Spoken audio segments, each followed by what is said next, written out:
Bonjour et bienvenue dans ce nouveau Café des Lyonnes. Bonjour Catherine. Bonjour Alexandra. Alors aujourd'hui, j'ai la chance d'être accompagnée pour ce Café des Lyonnes par Catherine Staron. Vous êtes la vice-présidente de la région Auvergne-Rhône-Alpes, déléguée à la recherche, l'innovation, l'enseignement supérieur. Oui, je ne l'ai pas dit dans le bon sens, c'est enseignement supérieur, recherche et innovation. Donc attention, on se tient bien aujourd'hui. On est reçus dans les magnifiques locaux de l'Académie à l'Intercontinental à Lyon. Catherine, première question de l'émission, vous la connaissez. Nous, on s'interroge évidemment à la place des femmes dans le débat public. Alors, on va pouvoir vraiment en discuter de manière passionnante avec vous ce matin. Mais première question, justement, est-ce que vous êtes une femme engagée? Et c'est quoi votre définition de l'engagement? Alors, évidemment, en tant que femme politique, je suis forcément engagée et je pense que ça fait partie, bien évidemment, de ce qui m'anime, bien sûr, de pouvoir... En politique, on est engagé à partir du moment où on a envie de faire des choses pour l'intérêt commun, pour des causes qu'on défend. Et bien évidemment, à travers cette délégation, c'est un engagement fort puisqu'on essaye de mettre en place des politiques publiques qui vont avoir vraiment des impacts pour les jeunes, bien sûr, sur l'enseignement supérieur et la recherche, et pouvoir mesurer effectivement ces politiques publiques. Donc, bien évidemment, oui, je pense que je suis une femme engagée. Tout à fait. Alors, il se traduit comment pour vous cet engagement? Parce que vous êtes aujourd'hui, donc vous avez un mandat de vice-présidente à la région Auvergne-Rhône-Alpes, je l'ai dit tout à l'heure, mais pas seulement, parce que en fait, au-delà de ça, donc déjà, ça c'est une bonne part d'activité, j'imagine que ça prend un temps certain, mais au-delà de ça, vous avez aussi d'autres mandats, vous êtes engagée dans d'autres... Tout à fait. Alors, c'est vrai que maintenant, depuis 2020, j'ai basculé et je suis devenue une femme politique qui a plusieurs mandats, puisque je suis également maire d'une commune du sud-ouest de Lyon, la commune de Vourles, une commune de 3500 habitants. Je suis également donc vice-présidente de cette communauté de communes, puisqu'on n'est pas dans la métropole, vice-présidente du CDG 69, qui gère les carrières des fonctionnaires. Donc, c'est le centre de gestion, la métropole et du Rhône. Et puis, j'ai la présidence de l'agence Auvergne-Rhône-Alpes Énergie-Environnement, qui travaille sur la transition environnementale des territoires. Alors, on va y revenir parce que ça m'intéresse que vous nous expliquiez effectivement en quoi consistent ces mandats. Quand on est du point de vue du citoyen, on a toujours l'impression que les élus occupent des choses, ils ont des postes, c'est pas très clair, etc. Mais en réalité, derrière tous ces mandats, il y a des missions, il y a du travail, il y a du terrain. Oui, alors effectivement, déjà, je pense que c'est des mandats qui ont du sens parce qu'ils sont très connectés avec les territoires. Et c'est vrai que pour moi, la vision de la politique, c'est dire ce que l'on veut faire ce que l'on dit et surtout rendre compte. Donc c'est vrai qu'un élu, on est souvent dans de la représentation, on va mener des projets pour des territoires et c'est vrai que c'est une chance parce que ces projets que l'on veut mener, on a la capacité bien sûr de pouvoir en parler, de pouvoir les évaluer. Et voilà, c'est effectivement au quotidien beaucoup de représentation, beaucoup de travail pour comprendre, pour faire des choix, pour avoir des priorités bien sûr dans les différents domaines de ces différents mandats que j'occupe aujourd'hui. Donc... Alors, vous n'avez pas toujours exercé ces mandats. On va parler de votre parcours. Vous allez nous raconter votre carrière et votre parcours personnel. Mais au-delà de ça, aujourd'hui, dans l'exercice de vos mandats, quelle est votre vision de la place des femmes? La parité est passée par là en politique. On sait qu'il y a eu beaucoup de changements. Est-ce que c'est facile aujourd'hui d'être une femme dans le monde politique? Ou ça reste quand même toujours un combat Alors, je dirais que pendant longtemps, la politique a été la place des hommes, il faut reconnaître. Et la loi est venue et a permis justement d'avoir aujourd'hui une bonne représentation. Et je dirais même par rapport au monde privé, aujourd'hui, on a la chance finalement dans le monde politique d'avoir une parité qui doit être respectée. On a même une égalité d'indemnité. Ouais, ce qu'on ne retrouve pas non plus forcément dans le monde privé. Voilà, donc je pense qu'aujourd'hui, les femmes ont de plus en plus de place, forcément dans le monde politique. Alors oui, on peut s'interroger, parfois elles restent peut-être un peu davantage cantonné sur voilà, des délégations un peu, on va dire, sociales, voilà, liées à l'enfance ou à différentes causes. Je dirais que ce n'est pas mon cas, parce que l'enseignement supérieur, la recherche et l'innovation, voilà, on est quand même... c'est vrai que quand je suis en représentation, je suis souvent la seule femme sur des débats. Donc, c'est sûr qu'on voit bien qu'on a encore une sous-représentation. Mais on est vraiment... C'est une très grosse délégation et c'est une très délégation avec de gros enjeux. Il y a de gros enjeux parce que c'est vrai que sur l'enseignement supérieur, notre objectif en tout cas, c'est d'amener vraiment l'enseignement supérieur sur tous les territoires. Donc, c'est vraiment de travailler sur l'égalité des chances. Et sur la recherche, on sait que la recherche, c'est essentiel, la recherche et l'innovation, pour justement la souveraineté, le développement économique, et puis répondre aux grands défis de demain. Donc oui, la recherche, on est sur un nombre très important de domaines d'activité. Donc c'est en ça où il y a un côté quand même assez technique. Visionnaire. Est-ce que vous éprouvez des difficultés dans l'exercice de vos mandats au quotidien en tant que femme, ou finalement ce serait pareil si vous étiez un homme? Je ne sais pas, d'en prendre la parole dans une réunion, s'imposer Alors, je pense que oui, nous les femmes, on est beaucoup moins prêtes, et surtout en fonction bien sûr de notre parcours, pour intervenir. Et puis après, ça s'apprend. On est souvent bien entourés. Il y a des équipes qui travaillent avec nous, donc qui nous aident effectivement.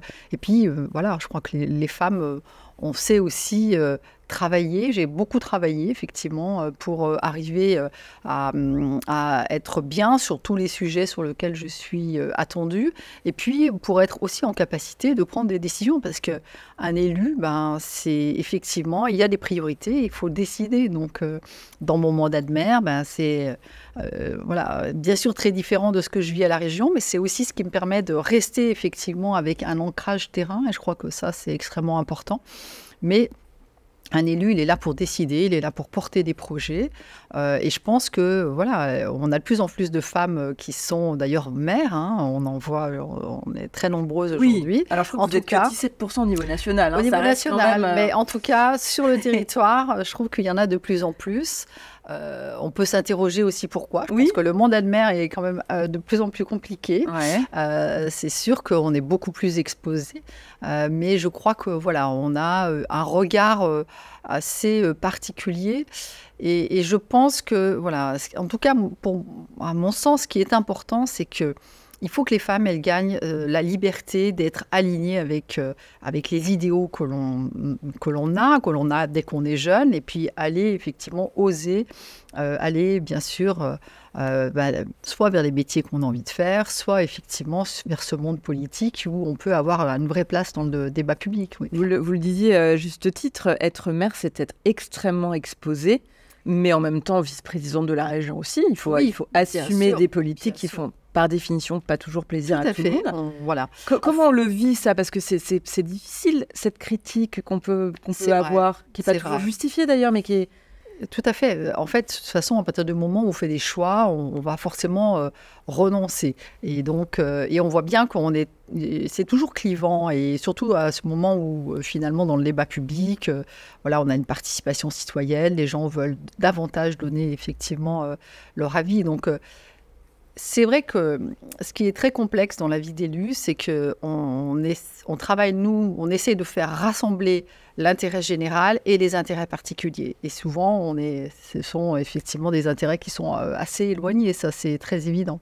Donc, au début, c'est difficile parce qu'on vit la critique comme quelque chose d'assez personnel. Voilà.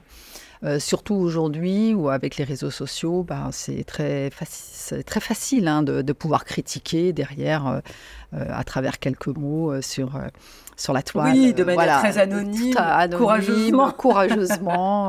Voilà, donc c'est vrai qu'au début, faut apprendre. Et puis après, moi, je me dis souvent, bon, attends, c'est 2-3 personnes qui vont émettre un commentaire critique. Et à côté de ça, il y a toute cette grande majorité qui ne s'exprime pas, mais qui va s'exprimer quand vous les croisez. Et c'est pour ça, je pense qu'un élu, il doit être majoritairement sur le terrain, aller effectivement rencontrer c'est d'administrer dans sa commune, mais aussi tous les acteurs de l'écosystème, par exemple sur l'enseignement supérieur, la recherche. Je suis extrêmement présente sur le terrain pour essayer de les comprendre, pour essayer d'écouter quelles sont les attentes et effectivement qu'on soit bien raccord en termes des priorités de cette délégation avec bien sûr celle du monde économique, puisque c'est bien ça aujourd'hui le sujet. Vous croyez qu'on a perdu cette capacité à débattre en France? Parce que finalement, les femmes sont un peu en retrait sur ces sujets, mais finalement, les hommes, ils s'engueulent un peu plus facilement. Oui, alors je pense que la posture de la femme est assez différente de celle de l'homme, qui va être plus dans un rôle de combat, en fait. Et je pense que nous, les femmes, on n'a pas la même vision de la politique. Notre vision, c'est aussi de faire avancer des projets pour l'intérêt commun. Donc, on va avoir une approche assez différente. Oui, le débat s'est effectivement un peu perdu, à la fois par un manque d'intérêt, parce que les gens aujourd'hui, on a un espace politique qui est assez difficile en réalité, parce que les gens ne s'intéressent plus finalement au fond et à ce que l'on défend, en tout cas aux valeurs, et on est beaucoup plus sur du show, et voilà, et c'est pas toujours facile. On a peut-être perdu l'habitude de la contradiction, finalement. On a oublié que en politique, finalement, et comme dans d'autres sphères d'ailleurs, on a le droit de ne pas être d'accord. C'est pas forcément grave. Tout à fait, Alexandra. Et je crois que c'est ça la vraie difficulté aujourd'hui. C'est-à-dire qu'on est tout de suite sur des extrêmes et des sujets extrêmement clivants. Et on n'arrive plus effectivement à débattre et à s'écouter. Alors, à l'échelle de la commune, c'est intéressant aussi parfois de faire ces petits cafés citoyens que je fais régulièrement, parce que ça permet aussi, les gens viennent et on voit que sur un sujet, ils se rendent compte, parce que souvent on reçoit des messages très agressifs. Aujourd'hui, c'est ça la difficulté, c'est pas dans l'intérêt personnel, donc tout de suite c'est très agressif.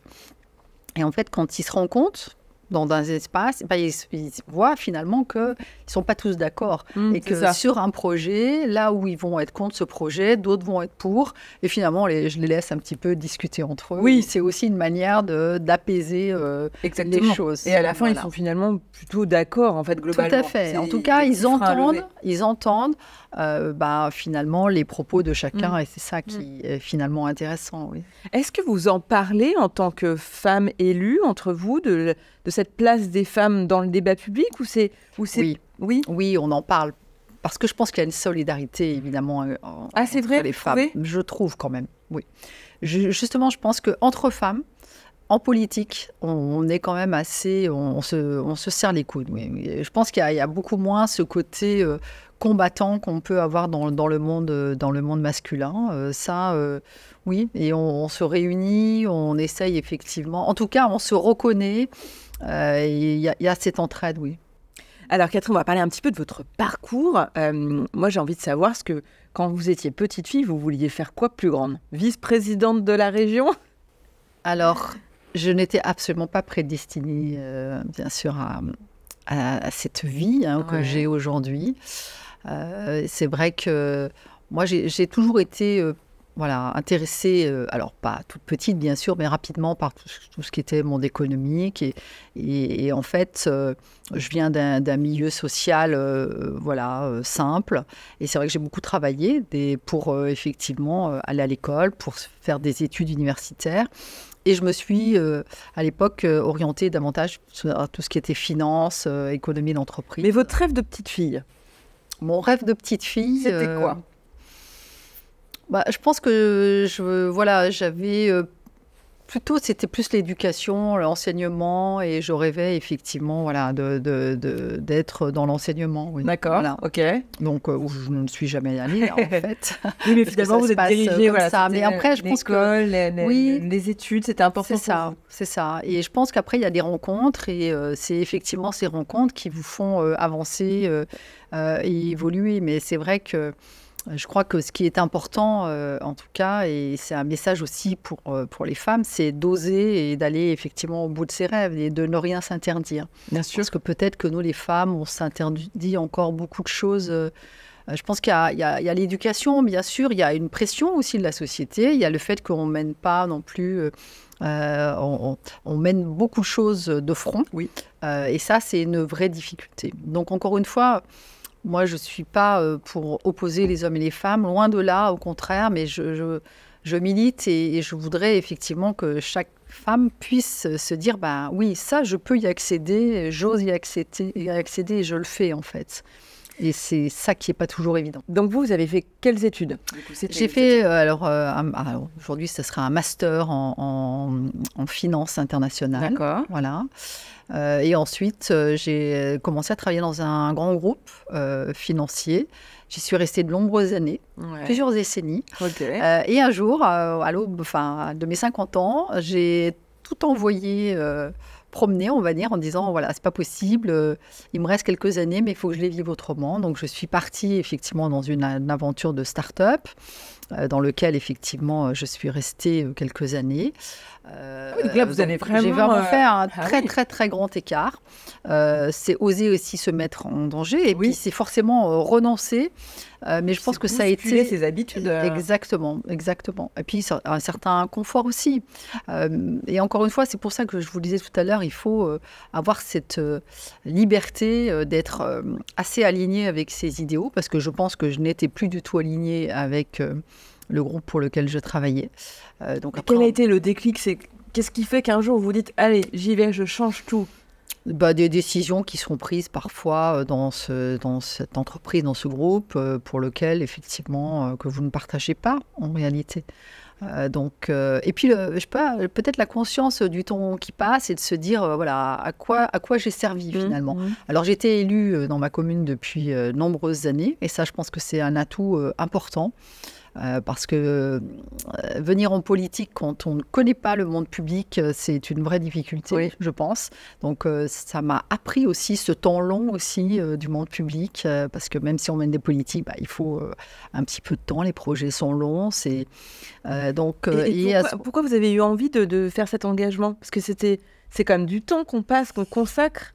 On le dit pas suffisamment, je trouve. C'est vrai que oui, mais vous avez raison, parce que je crois que quand on voit finalement quelqu'un en politique, on dit oui, bon voilà, il a plein de mandats. Oui, alors pourquoi? Parce que déjà, si vous voulez bien faire les choses, vous êtes obligé de renoncer. L'engagement, c'est aussi renoncer. Moi, j'ai renoncé complètement à une vie professionnelle. Aujourd'hui, bien sûr. Mais c'est aujourd'hui, depuis 2020, parce que progressivement, j'ai pris effectivement un certain nombre de mandats, enfin en tout cas qu'on m'a confié, ou que je suis allée effectivement chercher. Mais oui, c'est sûr qu'il y a quand même une forme de renoncement. On fait vraiment des choix. On dit, voilà, aujourd'hui, je vais pas... Ça ne sera pas personnel, mais je vais au contraire travailler pour les autres. Parce que c'est vrai qu'un élu, il est là... Parce que d'abord, avant tout, on aime les gens. Parce qu'on ne ferait pas tout ce qu'on fait. Vous voyez, demain, les gens vont partir en week-end. Nous, on sera on sera à commémorer, bien évidemment, le 8 mai. Voilà, donc on est vraiment engagés. Au-delà de ces commémorations, je trouve qu'on n'insiste pas assez. Les élus locaux dans les mairies, et ils sont énormément, évidemment très nombreux en France, mais c'est vrai que ce sont des gens qui s'impliquent au-delà de leur travail, c'est-à-dire que le soir, le week-end, vous venez à des réunions pour parler de la presse scolaire, de la cantine, de l'aménagement. Enfin, c'est du temps et c'est pas, on va être clair, on gagne pas d'argent. Oui, c'est pour ça que je vous parlais de renoncement quand je vous disais, voilà, on arrête parfois une vie professionnelle, on est nombreux élus à le faire, donc après, il faut pouvoir le faire. Il y a des temps de vie où on est en capacité de le faire. Mais c'est vrai qu'effectivement, oui, vous donnez énormément de temps, vous travaillez 7 jours sur 7. Oui, c'est clair. Mais alors, qu'est-ce qui fait qu'à un moment, vous avez votre vie professionnelle dans la finance? Qu'est-ce qui fait qu'à un moment, vous allez, en plus de votre temps, vous investir dans votre mairie comme conseiller municipal de base, entre guillemets? Bien sûr, parce qu'on a envie, on aime son territoire et on aime les gens. C'est vraiment ça. C'est-à-dire qu'aujourd'hui, on a envie de faire de son mieux pour que il y a une qualité de vie, si je prends au niveau communal. Après, si on prend au niveau régional, pour qu'effectivement, sur l'enseignement et la recherche, de faire de notre mieux pour de faire progresser. Mais on est venu vous chercher, c'est vous qui avez toqué, vous aviez envie de partager vos connaissances ou vous étiez curieuse de savoir comment ça marchait? Je pense que j'ai simplement osé. Vous savez, dans la vie, parfois, alors on dit toujours il y a de la chance, il n'y a pas de hasard, mais parfois il y a de la chance. Et c'est vrai qu'en 2020, on est venu me chercher un an avant. Le maire, pour lequel j'étais déjà à mon 3e mandat d'élu local, m'a dit, je ne me représenterai pas. J'ai fait 2 mandats, je devais en faire qu'un. Donc, il n'y a que toi qui peux prendre effectivement ma suite. Donc c'est vrai qu'au début, j'avais une activité professionnelle, donc je ne m'imaginais pas, j'avais pas du tout imaginé effectivement cette vie. Et puis j'ai réfléchi, puis je me suis lancée, donc je me suis présentée effectivement aux élections municipales en 2020 que j'ai remportées. Et ensuite, ça s'est accéléré parce que justement, peut-être qu'aujourd'hui, dans le monde politique, on a aussi besoin de personnes qui viennent d'horizons un peu différents, qui ont une autre vision, aussi de femmes.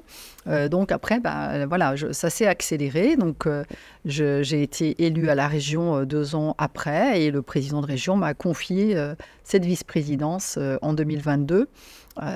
Et oui, je mesure la chance. Donc, pour moi, c'est un plaisir, malgré tout, même si ça peut paraître pour quelqu'un de l'extérieur de complexe, de dire mais oui, tu n'as pas de vie. En fait, on a une vie et faire avancer les choses, mener des politiques, des projets, voir des réalisations concrètes. Vous voyez, très récemment, on a un pôle sur la commune, un pôle santé extraordinaire. Ça fait 4 ans que je me bats pour arriver dans un moment où on parle de plus en plus des difficultés aujourd'hui d'accéder aux professionnels de santé. C'est des, je dirais pas des victoires, mais c'est une satisfaction incroyable. Et puis, vous savez, les gens expriment parfois de l'agressivité sur des réseaux sociaux, là où on disait tout à l'heure, c'est extrêmement facile, mais en fait, vous croisez les gens vous reconnaissent, ils vous disent, ils vous remercient pour ce que vous faites. Donc, encore une fois, on travaille pour l'intérêt commun et c'est aussi un grand plaisir. Mais peut-être que finalement, par rapport au monde privé, vous pouvez aller au bout, effectivement, de projets, de ce que vous souhaitez, effectivement, pour les autres. Parce que c'est aussi pour les autres et pour un territoire. Quel conseil vous avez envie de donner aux femmes qui nous écoutent et qui se disent tiens, c'est vrai, peut-être que ça peut être intéressant de m'engager dans la vie au moins de ma commune ou autre. Alors, quand même une petite anecdote, c'est que justement, quand je me suis présentée, vous savez, il faut constituer une liste et ça paraît toujours difficile de se dire mais où je vais, comment trouver des gens qui veulent s'engager. Et en fait, j'avais davantage de femmes que d'hommes. Ah oui, c'est vrai. Voilà. J'ai même dû refuser parce que, et c'est là où je pense qu'on a un rôle essentiel à jouer, c'est d'être un peu l'exemple pour toutes les autres femmes. Et nombreuses sont venues me voir en me disant, et je les ai même gardées pour peut-être le futur mandat, en disant, là, je peux pas parce que j'ai pas assez de possibilités, mais de se dire, demain, peut-être que sur un second mandat, ce sera possible de renouveler et de faire entrer ces femmes. Et justement, on a ce rôle et donc, j'ai envie de leur dire, ne vous interdisez rien, osez, encore une fois. Essayez d'aligner effectivement votre vie aux idéaux que vous avez peut-être pas pu toujours avoir. Et moi, la première, la preuve, quand on a des enfants, on a une famille, et puis il y a un temps où on se dit, qu'est-ce que j'ai envie de faire de ma vie ? Et aujourd'hui, Alexandra, oui, je suis très, très alignée avec mes idéaux. Je me fais plaisir en menant cette vie, effectivement, au service des autres. Ça veut dire que c'est accessible, même si on n'a pas fait, je ne sais pas, des études spécialisées pointues, on peut apporter quelque chose tout à fait à ce débat public. Aujourd'hui, moi, j'en suis absolument convaincue. C'est simplement... ça se construit, une expertise. Ça se construit. Je rappelais que j'ai été élue depuis, c'est mon 4e mandat d'élu local. Donc ça veut dire qu'on apprend à voir comment les choses fonctionnent. Et puis voilà, je crois qu'il faut aussi beaucoup écouter, travailler, s'entourer, partager pour faire bien sûr pour travailler les projets. Qu'est-ce que vous avez l'impression d'apporter à ce débat public ? Moi, je pense que c'est de montrer surtout que voilà, c'est possible et qu'une femme peut effectivement être à la tête d'une commune. C'est dans une commune, vous travaillez sur tous les sujets. Ça a du technique, de la sécurité, voilà. Et je pense qu'on a peut-être aussi un côté apaisant. Encore une fois, je pense que la vision de la politique, en tout cas, c'est la mienne et je pense que elle est partagée pour beaucoup de femmes, c'est de faire avancer des projets, de mettre en relation et voilà, d'essayer de réaliser et de faire de son mieux. Parce que, encore une fois, on n'est que des élus et on est là pour faire de notre mieux. Et à partir du moment où on est animé de cette manière-là, je crois que on est de plus en plus serein, effectivement, même si c'est sûr qu'on est exposé et que voilà, on est regardé. Donc ça peut être grisant parfois, ça peut être stressant aussi. Mais voilà, je crois que c'est très positif. Donc moi, je pense qu'il faut aller au bout de ses rêves et oser. Et on doit être vraiment, nous les femmes qui sommes dans ce débat public, être exemplaires, être un exemple pour les plus jeunes, pour leur montrer que c'est possible. Et alors Catherine, si vous aviez une baguette magique, et j'ai même envie de vous dire, puisque vous progressez dans les mandats, quand demain vous serez nommée peut-être ministre de l'égalité femmes-hommes, quelles mesures, quelle politique vous mettriez en place, vous, pour que les femmes soient plus présentes dans le débat public, soient plus visibles ? Oui, alors je pense que aujourd'hui, ce qu'il faudrait, c'est que des femmes, aujourd'hui, puissent aller dans les établissements scolaires, parce que je pense que c'est là où les choses, où la jeune fille se construit, parce qu'encore une fois, on a la pression de la société, on a l'environnement familial dans lequel on grandit, et puis l'éducation, malgré tout, même si voilà, on travaille effectivement à ce que une jeune femme puisse accéder, comme elle le souhaite, à tout ce qu'elle a envie. Dans la réalité, on n'en est pas encore là. Donc, je pense qu'avoir des paroles de femmes, moi en tout cas, c'est voilà, des gens comme ça qui m'ont guidée, qui m'ont fait faire des choix. Et je pense que ce serait bien que des femmes puissent venir une journée dans les établissements et parler un petit peu de leur vie, de ce qu'elles ont été capables de faire. Parce que je pense que ça pourrait inspirer et il faut qu'on soit des femmes inspirantes. Voilà. Très bien, écoutez Catherine, merci beaucoup d'avoir pris le temps ce matin de prendre ce café des Lyonnes avec nous. Merci beaucoup, j'espère que ça vous aura plu et je vous donne rendez-vous la semaine prochaine pour un prochain Café des Lyonnes. Bonne semaine à tous.